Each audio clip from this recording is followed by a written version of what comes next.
I mean, it's a free country. But I have to go forward in light of where we are today and deal with whatever the voters decide to deal with. Look, I've known Andrew Cuomo for decades, and he has a lot of talent as an executive.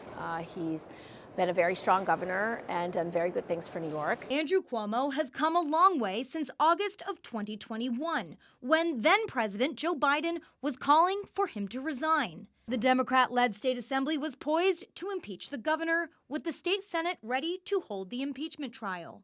Cuomo was dealing with charges of sexual harassment as well as allegations that he covered up his administration's response to the COVID pandemic in nursing homes. Rather than face likely impeachment, Cuomo stepped down. The best way I can help now is if I step aside and let government get back to governing.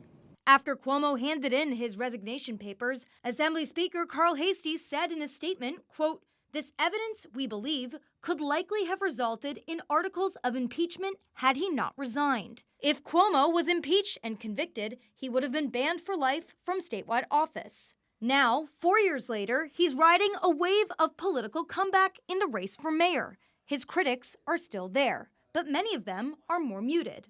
What is different about how he approaches things, and right now I'm not sure. Some Democratic lawmakers are still outspoken. He's the guy that cut funds for supportive housing, so we don't have places to put our homeless. He's the guy who cut mental health beds, so our mentally ill patients don't have a place to go to get services. They're on the streets. And he's the guy who has fought against the rent supplement for the last 12 years. So I'm puzzled by his logic that my terrible time as governor earns me a spot to be mayor.